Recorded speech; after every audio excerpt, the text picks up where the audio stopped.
요한복음 14장 13절과 14절 두 절을 보겠습니다.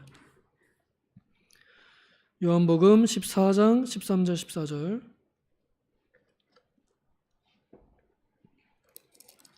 제가 받들어 읽겠습니다.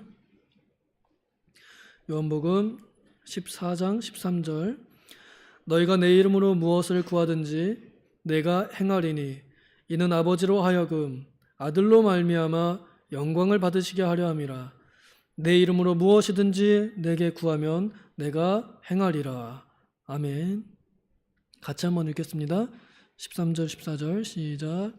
너희가 내 이름으로 무엇을 구하든지 내가 행하리니 이는 아버지로 하여금 아들로 말미암아 영광을 받으시게 하려 함이라. 아멘. 무엇이든지 내게 구하면 내가 행하리라. 아멘. 예수님의 이름으로 기도하는 것은 이렇게 말씀의 제목을 지어보았습니다. 예수님의 이름으로 기도하는 것은 예수님께서 성찬에 빵을 나누어 주시고 제자들에게 많은 교훈들을 주셨습니다. 그 빵이 쪽 찢어지면서 또 잔을 이렇게 쪼르륵 따라주면서 자, 받아 먹어라. 이 빵 찢어지는 것처럼 내 살이 찢어지며 너희를 위하는 양식으로 주어졌다. 또 포도주를 따라주시면서 자, 보아라. 이 붉은 포도주가 너희를 위하여 흘리는 내 약속의 피이다. 라고 이렇게 가르쳐 주시며 성찬을 제정해 주시고 새 계명을 너희에게 주노니 하면서 서로 사랑해라. 그러면 모든 사람들이 너희들을 참으로 내 제자인 줄 알리라 라고 이렇게 가르쳐 주셨습니다. 많은 말씀들을 가르쳐 주셨습니다. 그 중에 기도에 대해서 여기서 예수님께서 앞으로 기도할 때는 내 이름으로 기도해라 라고 이렇게 기도의 한 방법을 가르쳐 주셨습니다.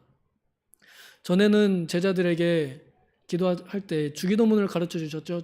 제자들이 주님 우리가 어떻게 기도해야 합니까? 그랬더니 이렇게 기도하여라 하면서 하늘에 계신 우리 아버지요 하면서 이렇게 기도하라고 전에 가르쳐 주었었습니다. 이번에는 이름을 사용하여 기도할 것을 가르쳐 주셨습니다. 이 말씀은 제자들 입장에서 또 예수님 입장에서 보실 때 제자들은 이제 잘 모르겠지만 예수님께서는 이제 곧 자신이 체포되어 결박당에 끌려가서 죽으실 걸 압니다. 그러니 제자들하고 마지막으로 나누는 식사임을 아시고 또 죽기 전에 마지막으로 하는 말이니 이제 유언적인 설교인 줄을 아셨습니다. 이젠 제자들이 자기가 없어도 그러니까 예수님께서 직접 지도해 주지 않아도 그들 스스로 그들이 기도를 잘 할 수 있도록 가르쳐 주시려고 주신 말씀입니다.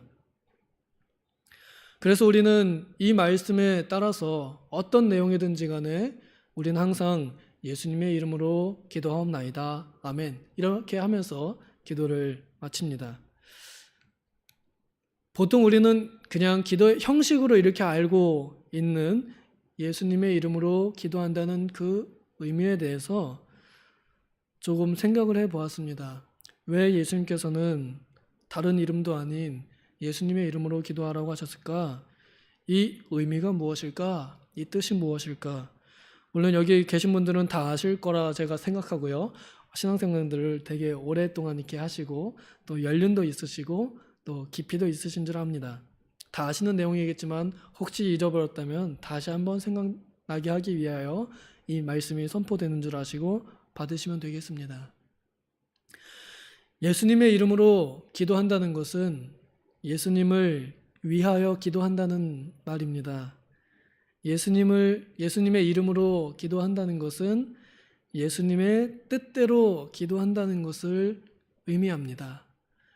마치 이런 겁니다. 우리가 회사에서 사장님께 결제 서류를 올리는데 얼토당토 않는 것을 내밀면서 사장님 사인해 주십시오. 사장님 성함을 거기다 쓰십시오. 이렇게 하면 사장님이 그걸 보고서 전혀 자기 회사에 그리고 자기에게 이득이 되지 않는 일엔 사인하지 않습니다. 마치 그와 같은 원리가 담겨 있습니다.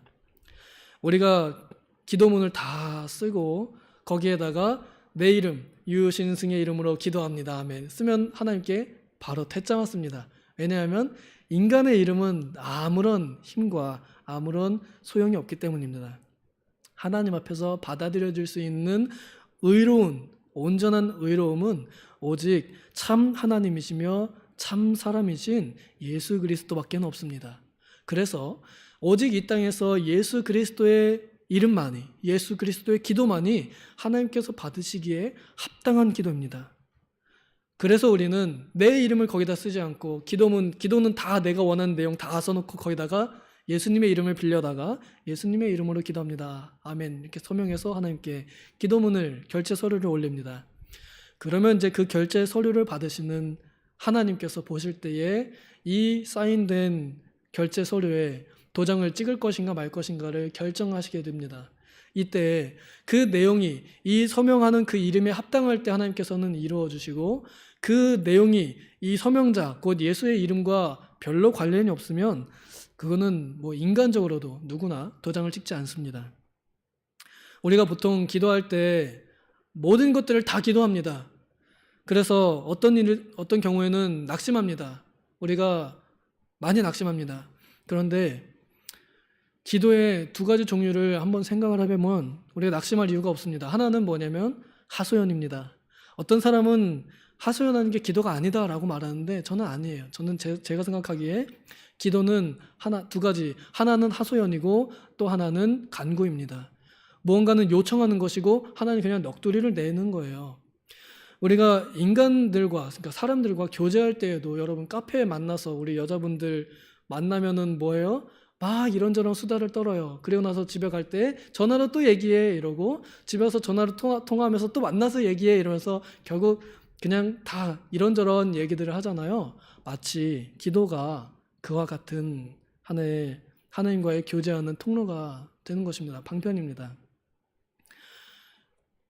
기도가 어떤 간구를 들어주는 도구가 아니라 하나의 교제의 도구라는 것입니다. 그냥 있는 얘기 하는 거예요. 하나님께 그냥 이런저런 얘기 막 하는 거. 그런 하소연의 기능이 하나 있고, 또 하나는 정말로 내가 필요한 것을 요청하는 간구의 기능이 있습니다. 우리가 많이 실망하는 경우, 낙심하는 경우는 바로 간구하는 기도를 할 때 그 기도가 이루어지지 않았을 때, 끝내 들어지지 않았을 때, 그때 우리는 많이 낙심합니다. 우리가 낙심하지 말아야 할 하나의 이유는 그 이루어지지 않는 것 또한 하나님의 뜻이라는 것을, 그래서 그렇게 이루어졌다는 것을, 이루어지지 않음으로 하나님의 뜻이 이루어졌다는 것을 인정하는 것입니다. 쉽진 않지만, 정말 쉽진 않죠. 자, 그러면 어차피 해도 안 될 기도에 우리가 너무 막 신경 쓰고 뭐 새벽마다 어차피 안 될 기도에 시간 다 보내는 것보다는 똑똑한 사람들이라면 들어주실, 받아들여질 기도를 하는 사람들이겠지요. 바로 그러한 사람들은 이렇게 기도를 하는 것입니다. 예수 그리스도의 이름에 합당하게 기도를 하는 것입니다. 예수님께서 보시기에 그 기도가 받아들여질 만한 것인지, 이 기도를 1차로 받아보시는 분은 예수님이시겠죠. 그리고 예수님께서 하나님 아버지께 기도하시면서 보좌 우편에서 우리를 위하여 간구하실 때에 예수님께서도 다시 한번 내 기도를 인용하여 기도하시기에 합당하신지, 우리는 좀 그걸 생각해 보면 좋겠습니다. 예수님께서는 하나님 보좌 우편에 앉아 계시며 지금도 우리를 위하여 간구하고 계십니다. 우리가 기도하는 내용들이 천사들의 손에 받들려 예수 그리스도의 보좌 앞에 올라갑니다. 예수님께서는 그 기도문을 접수하시고 그 기도를 가지고 또한 보좌에 앉으신 하나님 아버지께 기도하십니다. 그러면 예수님께서도 그 기도문을 읽으실 때 하나님 아버지, 제가 이러이러하게 저러저러하게, 이거 내가 읽으면서도 이건 하나님께서 안 들어줄 게 뻔하다, 안 해야겠다, 이럴 수 있는 그런 기도는 굳이 해봤자 소용이 있겠는가 하는 그런 생각을 해봤습니다. 이번 산기도 가면서 그런 생각을 해봤습니다. 예수님께서 받으시기에 합당한 기도, 예수님께서도 하시기에 합당한 기도, 여러분 그 기도는요, 여기 성경에 기록이 되어 있습니다. 구약에 나타난 모든 말씀들이 다, 또 신약에 나타난 밝히 드러난 그 기도문들이 다, 또 그리스도로부터 배운 사도들과 제자들이 기록해 놓은 기도문들이 다 예수님의 마음에 합당한 기도이고, 예수님께서도 하나님께 하는 기도이고, 우리 안에 계신 성령께서도 말할 수 없는 탄식으로 간구하는 것들입니다. 그런데 우리는 이런 것들에 별로 관심을 가지지 않습니다. 우리는 그런 것들에 별로 마음을 쏟지 않습니다. 예수님께서 지금 내 안에서 무엇을 기도하기를 원하실까? 이거 우리 별로 생각 안 합니다. 보통 뭐 해요? 지금 내 발등에 떨어진 불만 보면서 하나님 그거 좀 꺼주십시오. 뜨겁습니다. 우리는 보통 이런 것만 합니다. 하나님께서 우리에게 원하시는 게 더 많이 있고, 또 그보다 더 차원 높은 것들도 있을 텐데, 우리는 별로 중요하지 않은 것들에 너무 시간을 쓰고 마음을 쓰는 것 같습니다. 예수님께서 하신 기도의 많은 내용들, 우리는 성경에서 보고 배웁니다. 그러면 우리는 기도할 때에 하나님의 말씀을 가지고 기도해야 됩니다. 다들 아시죠? 당연한 얘기죠. 이런 기도를 연습해 가면서 뭘 하는가 하면, 우리는 하나님의 법정 앞에서 우리의 기도가 하나님의 법에 근거하여 왜 그 기도가 합당하게 맞아 들어가야 하는지, 왜 그것이 예수 그리스도의 이름에 합당한지를 계속적으로 증명하는 과정을 거칩니다.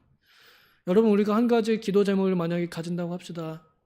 저 같은 경우는 뭐 부자 되게 해주세요 라고 이렇게 기도를 한다. 간단하게 다 부자 되고 싶으시죠? 그렇게 기도를 한다 그러면 왜? 하나님께서 물으실 수 있습니다. 예수님께서 네가 왜? 라고 할 때 하나님 여기 분명히 100배로 주신다고 말씀하지 않으셨습니까? 마치 변호사가 법정에서 무슨 법 몇 조 몇 항에 의거하여 이러이러한 처분을 요청합니다 라고 하는 것처럼, 또한 다른 법도 있습니다, 또한 다른 법도 있습니다 하며 사랑스러운 주님의 법을 하나씩 우리가 주님 앞에 건의하면서 그 법이 정말로 타당하도록 맞아 들어가도록, 그리하여 하나님을 설득하는 그런 자리가 우리가 기도하는 자리입니다. 마치 하나님의 법정에 서서 하나님의 법의 합당함을 증명하도록 힘쓰는 그러한 변호사 같은 사람들이죠. 사실 우리는 변호사가 아닙니다. 우리는 변호사가 아닙니다. 우리 안에 계신 성령께서 그분이 변호사입니다. 그래서 우리는 너무나 편해요. 우리가 한마디 기도 딱 해놓으면 그 변호사께서 하나님의 말씀이 합당하게 하나님께 대신 간구하십니다. 이제 우리가 해야 될 것은 나도 그 기도의 내용이 무엇인지를 아는 것입니다. 그래서 나도 더 세게, 더 강력하게 하나님 분명히 여기 이 말씀으로 우리에게 약속하셨으니 이 약속으로 나에게 이루어 주십시오. 성령께서 기도하고 있는 그 내용을 내가 따라가는 것, 이것이 우리가 정말로 지혜롭게 기도하는 방법이 아닐까 생각합니다. 기도하느라고 시간 많이 쓰는데 안 들어주시면 기분도 상하고 또 시간도 아깝고 그럴 수 있습니다. 하나님께서 오늘날 나에게 어떠한 말씀으로 무엇을 요구하시는가, 그래서 내가 어떤 말씀을 들고 하나님께 나아갈 것인가, 이런 것들을 생각하며 기도하면 좋겠습니다. 성경에 기록되어 있는 많은 기도의 예시들이 있습니다. 저는 특별히 히스기야가 옛날에 기도했던 내용에 참 많이 공감이 갑니다. 그 사람이 그렇게 했거든요. 하나님, 이 결제 서류 다 갖다 놓고서, 혹은 사망 선고 받아 놓고서, 하나님 생각해 보십시오. 제가 죽으면 이제 이 나라의 백성들이 어떻게 하나님을 잘 섬기겠습니까? 하면서 자신이 왜 살아야 되는지 그 이유를 말씀드립니다. 왜 내가 살아야 하나님께 영광이 되는지를 말씀드립니다. 그리하여 하나님께서 받으시기 합당한 기도가 되었을 때 오냐 그래 15년 연장해 주마, 이렇게 간단하고 또 확실한 판결이 나지 않았습니까? 하나님의 법정 앞에서 우리는 서 있습니다. 그 하나님의 거룩한 보좌 앞에서 하나님이 받으시기에 합당한 기도의 내용들을 찾는 시간, 그러한 기도의 시간으로 우리가 이 시간 더욱 깊이 들어가기를 소망합니다. 기도하겠습니다.